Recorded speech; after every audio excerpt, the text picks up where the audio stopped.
اعوذ باللہ من الشیطان الرجیم بسم اللہ الرحمن الرحیم۔ اب اس کے بعد وہ جو مرکز تھا وہاں پر، چونکہ بنی اسرائیل کی تاریخ کا وہ مرکز رہا ہے، حضرت سلیمان علیہ السلام نے اس کو تعبیر کیا تھا، تو اب ان کی تاریخ کا حوالہ شروع ہو رہا ہے۔ وآتینا موسیٰ الکتاب، اور ہم نے موسیٰ کو کتاب دی تھی یعنی تورات، وجعلناہ ھدی لبنی اسرائیل، اور ہم نے اسے بنایا تھا ہدایت نامہ، رہنمائی بنی اسرائیل کے لیے۔ وہ ھدی للناس اس معنی میں نہیں تھی کہ تمام نوع انسانی کے لیے ہو، بلکہ وہ در حقیقت بنی اسرائیل کے لیے ہدایت نامہ۔ وجعلناہ ھدی لبنی اسرائیل اللہ تتخذوا من دونی وکیلا، اور اس کی تعلیم کا لب لباب اور خلاصہ، توحید کا اصل جو جوہر ہے، مغز ہے، وہ کیا ہے؟ اللہ کے سوا کسی کو کارساز نہ سمجھو، مت پکڑو کسی اور کو میرے سوا کارساز، کسی پر تمہارا بھروسہ، کسی پر توکل نہ ہو میرے سوا۔ یہ توحید کا لب لباب ہے اور خلاصہ ہے۔ ذریۃ من حملنا مع نوح، اے وہ لوگوں جو اولاد ہو ان کی جن کو ہم نے اٹھایا تھا نوح کے ساتھ، سوار کیا تھا کشتی میں نوح کے ساتھ۔ حضرت نوح علیہ السلام کے 3 بیٹے، سام، حام، یافس، اور ظاہر بات ہے سام ہی کی نسل ہے یہ کہ جس میں حضرت ابراہیم کی پیدائش ہوئی، اور انہی کی نسل ہے یہ بنی اسرائیل۔ تو گویا کہ یہاں ذکر ہو رہا ہے کہ وہ جو لوگ حضرت نوح علیہ السلام کے ساتھ بچا لیے گئے تھے ان کی کشتی میں، انہی میں سے ایک کی نسل تم ہو۔ ذریۃ من حملنا مع نوح انہ کان عبدا شکورا، یقیناً وہ ہمارا بہت ہی شکر گزار بندہ تھا حضرت نوح علیہ السلام کے بارے میں۔ وقضینا الی بنی اسرائیل فی الکتاب لتفسدن فی الارض مرتین، اور ہم نے یہ پہلے ہی متنبہ کر دیا تھا بنی اسرائیل کو کتاب میں کہ 2 مرتبہ تم زمین میں بڑا فساد بچاؤ گے۔ وَلَتَعْلُنَّ عُلُوًّا كَبِيرًا، اور بہت ہی تم سرکشی کرو گے، بہت بڑی سرکشی کرو گے۔ یعنی 2 ادوار تم پر ایسے آئیں گے، شرارتیں کرو گے، سرکشی کرو گے، دین سے دور ہو جاؤ گے، لہو و لعب میں مبتلا ہو جاؤ گے، عیاشیوں کے اندر، اور اس میں تمہارا جو ہے اللہ تعالیٰ کی طرف سے پھر تمہارے اوپر عذاب کے کوڑے برسیں گے۔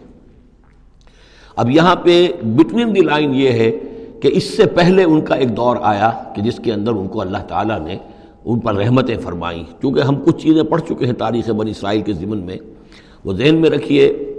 حضرت موسیٰ علیہ السلام لے کر نکلے بنی اسرائیل کو مصر سے، تو یہ 1400 قبل مسیح کی بات ہے۔ اس کے بعد وہ آئے ہیں، تورات انہیں ملی ہے جبکہ وہ جبل طور کے پاس پڑاؤ ڈالا ہے۔ وہاں سے پھر شمال مشرق کی طرف چلے ہیں، جب کہا گیا کہ جنگ کرو قوم نے انکار کر دیا، تو 40 برس تک کی سزا مل گئی ان کی بزدلی کی وجہ سے۔ 40 برس تک وہ اسی صحرا میں بھٹکتے پھرے۔ اسی دوران حضرت موسیٰ کا انتقال ہو گیا اور حضرت ہارون کا بھی انتقال ہو گیا۔ لیکن پھر صحرا میں جو نسل پیدا ہوئی وہ پلی بڑھی، وہ ہمت والی تھی، مشقت دیکھی ہوئی تھی اس نے پھر جنگ کی اور جہاد کیا۔ حضرت یوشع ابن نون جو خلیفہ اول تھے حضرت موسیٰ علیہ السلام کے، ان کی سرکردگی میں تو فلسطین فتح کر لیا۔ پہلا شہر جو فتح ہوا وہ اریحا یا جریکو ہے، تو آج بھی موجود ہے وہ شہر۔ اس کے بعد انہوں نے کچھ عرصے کے اندر پورا فلسطین فتح کر لیا۔ لیکن غلطی یہ کی کہ اس میں ایک مرکزی حکومت نہیں بنائی، بہت سے 12 حکومتیں، 12 قبیلے تھے، جیسے 12 چشمے ان کو دیے گئے تھے، 12 حکومتیں بنا لی۔ پھر آپس میں لڑنے بھی لگے، طوائف الملوکی ہوئی۔ تو آس پاس کے جو مشرک اور کافر قومیں تھیں سیریا وغیرہ میں اور آس پاس اردن کے رہنے والی، انہوں نے پھر جو ہے ان کے اندر ریشہ دوانی شروع کی، اور ایک دور یہ آیا کہ اس میں ان کو بہت سے لوگوں کو اپنے گھروں سے نکال دیا گیا، اور وہ لوگ بڑی زوال سے دوچار ہو گئے۔ تب انہیں ہوش آیا، انہوں نے سیموئیل نبی جو ان کے تھے ان سے کہا کہ ہمارے لیے سپہ سالار مقرر کیجئے، ایک سپہ سالار ہو تاکہ اس کے پیچھے ہم سب کے سب 12 کے 12 قبیلے جمع ہو کر جنگ کریں، تو پھر یہ کہ اپنے دشمنوں پر فتح حاصل ہو۔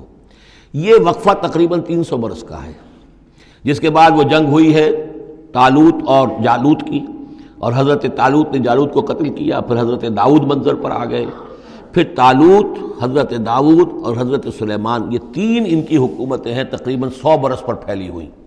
16 برس طالوت کے، 40 برس حضرت داؤد کے، 40 برس حضرت سلیمان کے۔ یہ گویا کہ ان کی خلافت راشدہ ہے۔ جیسے ہمارے یہاں حضرت ابوبکر کا دور مختصر ہے، پھر حضرت عمر، پھر حضرت عثمان رضی اللہ تعالی عنہم، تو یہ مل کر جو ہمارے ہاں بنتے ہیں 24 برس 3 خلافتوں کے، ان کے ہاں یہ 100 برس کا عرصہ ہے۔ لیکن حضرت عثمان کے بعد آپ کو معلوم ہے کہ تقسیم ہو گئی تھی مملکت، اس لیے کہ حضرت علی رضی اللہ تعالی عنہ کی خلافت کو حضرت امیر معاویہ نے تسلیم نہیں کیا، تو شام اور مصر کے علاقے علیحدہ رہے۔ بالکل اسی طرح ہوا وہاں پر بھی کہ حضرت سلیمان کے بعد ان کے 2 بیٹوں میں جو مملکت تقسیم ہو گئی، ایک شمالی مملکت تھی جو جس کا نام اسرائیل تھا، اور سامریہ اس کا دارالخلافہ تھا، ایک جنوبی تھی یہودا اور وہ اس کا جو ہے یا یروشلم اس کا دارالخلافہ۔ تو اس طریقے سے دو ملک یہ بن گئے۔ یہ زمانہ ان کا ابھی عروج کا بہرحال ہے، کچھ کئی سو برس ان کے عروج کے گزرے، پھر ان میں خرابیاں آئیں، پھر ان کے اندر شرک، مشرکانہ اوہام آ گئے، دنیا پرستی آ گئی، شریعت کا مذاق بنانا ہو گیا معاملہ، تو پھر ان پر زوال آیا۔ پہلا زوال جو آیا، پہلے اسیرینز نے شمالی مملکت جو تھی اسرائیل کی اس کو ختم کر دیا۔ یہ کوئی ختم کیا انہوں نے اس سے کافی پہلے 700-800 برس قبل حضرت مسیح کے۔ اس کے بعد جو اصل آیا ہے نبوکڈ نظر، جو نمرود تھا عراق کا، اس کا حملہ ہوا 587 قبل مسیح میں۔ انہوں نے یروشلم کو برباد کیا، 6 لاکھ کو قتل کیا، 6 لاکھ کو قیدی بنا کے لے گیا، اور یہ کہ یروشلم میں 2 اینٹیں سلامت نہیں رہنے دیں، اور ہیکل سلیمانی کو مسمار کر دیا۔ یہ ان کا بدترین دور آیا۔ تقریباً 125 برس یہ کیپٹیوٹی میں رہے بیبیلونیا میں، 6 لاکھ کو ہانک کر لے گیا وہاں پر، بدترین دور۔ تو پہلا عروج، اس کا جو کلائمیکس تھا وہ طالوت اور داؤد اور سلیمان کا دور حکومت، اور پہلا زوال جس کا یوں سمجھیے کہ سب سے نیچے کی پوزیشن یہ ہے جو کیپٹیوٹی کا دور ہے ان کا۔ اس کے بعد حضرت عزیر علیہ السلام ان میں آئے، اللہ نے بھیجا، انہوں نے دعوت اصلاح توبہ کی منادی کی، پھر یہ لوگ کچھ ٹھیک ہوئے۔ ادھر یہ کہ ایران نے حملہ کیا تھا عراق پر اور ان کو آزاد کر دیا تھا کہ جاؤ تم، کہ خورس نے، ذوالقرنین نے، کہ تم جاؤ اور جا کر اپنا شہر دوبارہ آباد کر لو۔ تو یہ پھر آ گئے، حضرت عزیر کے ساتھ ہو کر آئے ہیں۔ تو یہ تقریباً 458 قبل مسیح میں پھر یہ دوبارہ آئے ہیں۔ تو یہ سمجھیے کہ 125 برس تک یہ جو شہر ہے اجڑا پڑا رہا ہے۔ اسی دوران میں حضرت عزیر کو اللہ تعالیٰ نے 100 برس کے لیے سلائے بھی رکھا ہے، وہ موت ان پر طاری کر دی تھی جو سورہ بقرہ میں ہم پڑھ کر آئے ہیں۔ یہ سارے واقعات کو آپ یوں سمجھ لیجئے کہ یہ علیحدہ علیحدہ ٹکڑے جو ہم نے پڑھے ان کو جوڑ لیجئے۔ بہرحال پھر ان کے اندر یہ کہ ایک نیکی کی تحریک چلی، پھر ان کے اندر لوگوں نے توبہ کی، پھر اللہ نے انہیں دوبارہ ایک عروج عطا کیا، مکابی سلطنت قائم ہوئی، اور وہ جہاں تک دنیاوی حدود ہیں، زمینی حدود، وہ حضرت سلیمان کی مملکت سے بھی بڑی تھی۔ یہ ان کا دوسرا دور عروج ہے۔ لیکن پھر ان کے اندر زوال آیا، پھر خرابی آئی، پھر وہی دنیا پرستی، وہی عیاشیاں، وہی بدماشیاں، وہی مشرکانہ اوہام۔ اس کے نتیجے میں پھر ان پر جو کوڑے پڑے ہیں وہ پہلے تو پڑے ہیں یونانیوں کے ہاتھوں، سکندر مقدونی نے پہلے فتح کیا ان کو، پھر سلیوکس جو اس کا اس سے پہ سالار تھا وہ ان پر حکمران رہا ہے۔ اس کے بعد یہ ہے کہ پھر رومنز آ گئے، رومنز نے ان کو فتح کر لیا، ان کی حکومتیں چلتی رہیں۔ یہ دوسرا دور ہے۔ اس دور میں پھر یہ ہے کہ رومنی کے ہاتھوں سن 70 عیسوی میں دوبارہ یروشلم تباہ و برباد ہوا، 1,33,000 یہودی ایک دن میں قتل کیے۔ پھر دوبارہ وہ ٹیمپل یا ہیکل سلیمانی جو دوبارہ تعمیر کر لیا تھا حضرت عزیر کے بعد، پھر وہ مسمار کر دیا گیا، اور وہ آج تک مسمار پڑا ہوا ہے۔ اور گویا کہ حضور صلی اللہ علیہ وسلم کی بعثت کے وقت 500 برس ہو چکے تھے اس کو مسمار ہوئے ہوئے۔ سن 70 عیسوی میں وہ مسمار ہوا، اور 571 میں حضور کی پیدائش ہے، یعنی آپ کی پیدائش بھی پورے 500 برس بعد ہوئی ہے، جبکہ یہ رومیوں کے ہاتھوں ہیکل سلیمانی تباہ و برباد کر دیا گیا تھا۔ یروشلم میں پھر کوئی متنفس نہیں رہا، لیکن یہ کہ بعد میں جو ہے اس کے اندر ان کو یہاں سے نکال باہر کیا گیا، ان کا ڈائسپورا شروع ہو گیا۔ وہ ڈائسپورا اس صدی کے شروع میں ختم ہوا ہے، وہ پھر میں بعد میں بات کروں گا۔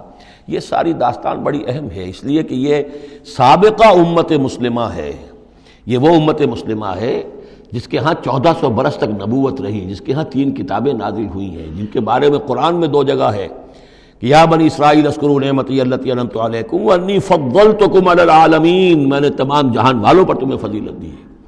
تو اسی طریقے سے پھر ان کو معزول جب کرنے کے بعد ہم سامنے آئے ہیں تو حضور نے بتایا وہی کچھ تم پر بھی ہوگا اور وہی کچھ ہم پر بھی ہوا ہے۔ ہمارا بھی پہلا عروج عربوں کی زیر قیادت تھا، پھر زوال آیا۔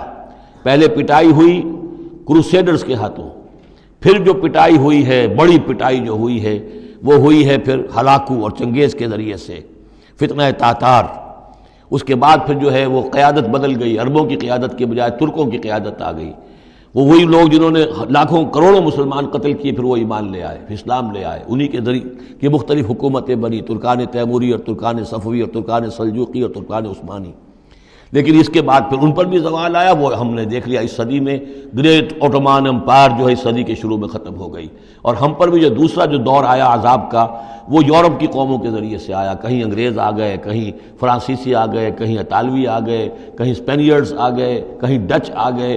تو جیسے کہ یہودیوں پر بھی دوسرا عذاب جو آیا تھا وہ گریکس اور رومنز کے ہاتھوں اسی طریقے سے مسلمانوں پر بھی دوسرا زوال کا دور جو آیا ہے وہ یورپین کولونیل پاورز کے ہاتھوں آیا۔